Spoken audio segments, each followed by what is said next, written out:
Hello beer tubers and welcome to yet another Christmas/winter themed beer review with me, Peter the Master of Promise. Today joined by my dad, aka Jarl of Yeast. Yeah, even. And today I'm up at his place. We're going to do a couple Christmas beer reviews for this Christmas calendar of beers. And as you see, we've got all the ornament and we have something here. What is this, Dad? Yeah, that's my Christmas bitter. Something I make every year. This one I made last year, and I make it on orange shell of orange and Orange rind, orange peel. Yeah. And some niliga. I don't know what that is. That's cloves. Yes. So orange peel and cloves. Yes. Draws out the flavors. So that's really nice here for Christmas. We call it bjesk. Yeah. In this part of Denmark, at least. It's a term you usually only use in northern Jutland. We're going to be looking at a Danish beer today, and this is the 2014 edition of Amager Bryghus Julebryg. Every year they do a Christmas beer, just a different type of beer, a different recipe every single year. And this year they say that it's an American-inspired Abbey Ale. So it's like an Abbey Ale in the Belgian tradition with some American inspiration to it. But it's on 6.5%, so not a super strong beer. And to make it Americanized, I guess, they hopped it with Cascade. But let's get this poured and tried. So we got the 2014 Amager Julebryg poured, and wow, if you hold it up to the light here, it's very murky. Yeah. Wow. Yeah. I think it might be because it's had yeast in the bottom of the bottle. It's unfiltered. Unfiltered. Yeah. So it was shaken up when I was on my way here with the bus, but it's like, what would you call it? Muddy brown. Yeah. It looks like an Abbey Ale. Yeah, Abbey Ale. Cinnamon color. Yeah, kind of. Yeah. A nice kind of beige head. Let's check out the aroma on it. Mm. Smells very much like an Abbey Ale. Definitely a Belgian type. Yeah. Of smell. Yeah, I'm getting a little bit of an almost rye character, but that might be from all those crystal malt. It has like a spicy aroma. That might also be from the yeast, actually. Yeah. But I'm not really smelling Cascade hops. But I don't know when they bottled this, because all of the Christmas beers in Denmark were released like in October. And we're not getting around to reviewing it until now, but I don't pick up any Cascade either. No. I think there's a bit of the smell of yeast in it. Yeah. And some, maybe a bit of cinnamon. Yeah, like it's a seasonal type of spice character to it. Mm. Let's give it a taste. Yeah. Cheers.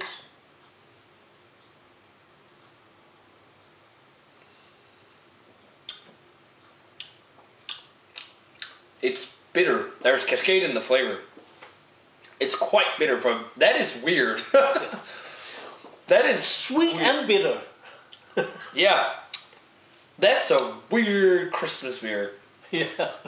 It's almost like they hopped the hell out of like a traditional Belgian Abbey Ale or something like that, because it's just strange.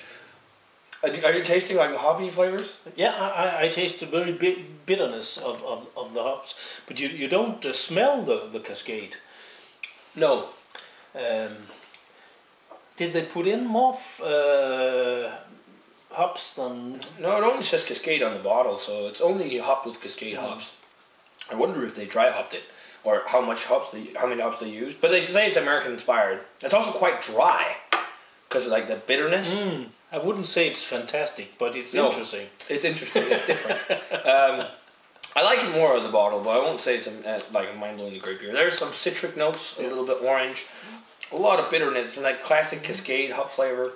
And a bit sourness too. Yeah, there is a little bit of sourness too. That might be from the hops, but other than that, there's like a little bit of rye spiciness, almost caramel toffee tones. Not too. I think it's mostly like bready and hoppy and slightly tart. Mm. Normally, you would expect a Christmas beer to be a mouthful. Yeah, creamy in your mouth, filling your mouth up. But this don't. Yeah, it's more like an not like a lager, but something in that. Similar type of mouthfeel almost. Yeah. It has a little bit of a chewiness to it, but not too much. But Yeah, I think I liked Amager Julebryg from last year a little bit more than this. This is, I think maybe it would have been better. I'm not even like tasting the Demerara sugar in there. There's Demerara sugar in here as well. Usually that stands out too, but I think the hops kind of dominate and make it taste a little weird. But I don't think it's a bad beer. It's just weird compared to other type Christmas beers. So I'm gonna go 78 on it. It's a good beer, but it's not going up in the great territory for me. It's I definitely preferred last year. Or was it the year before that where they did the Imperial video? That was really cool. Well, I was expecting a much more sweet type. Yeah, especially compared to the like. So I'm not so happy with it. So I think I'll just go to the 72. Okay, so yeah, I mean, still, it's a good fun beer to try, but nothing amazing. Nothing. Stay tuned for the next review because we're gonna shoot one more review with Dad because you guys really dig him apparently, so he's gonna be in one more review, and maybe even more when we get closer to Christmas. So, and after Christmas, we have usually some Christmas celebration stuff afterwards, where we'll probably be drinking some beer together. So, guys, if you've had the chance to try that 2014 Amager Julebryg, let us know what you think of it. As always, remember to comment, subscribe, check out the Facebook fan page and Twitter, and also Instagram now. And we're gonna say cheers. Cheers. Happy Christmas. Merry Christmas. And we're gonna see you guys in another beer review.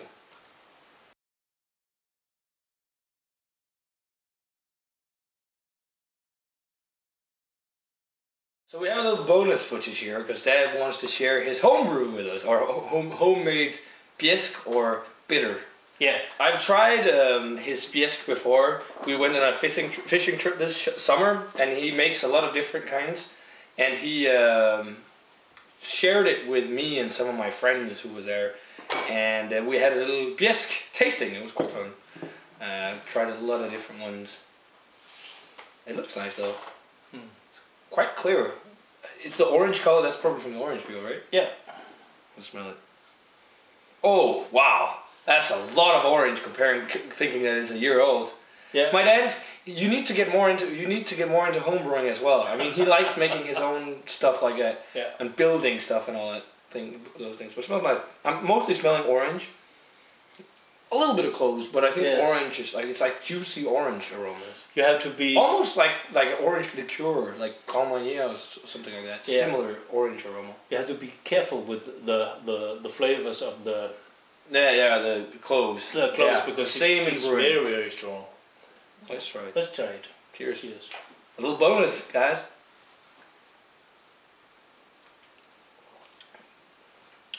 That is Christmassy. Very orangey. Orangey. There is a little more clove on the flavor, but very orange. It's quite mellow also. Yeah.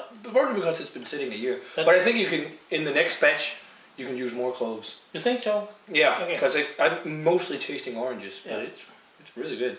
And I'll give you.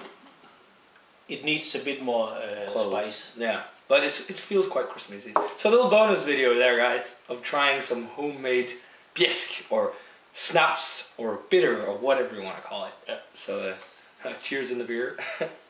The leftover Amager beer. See you guys later.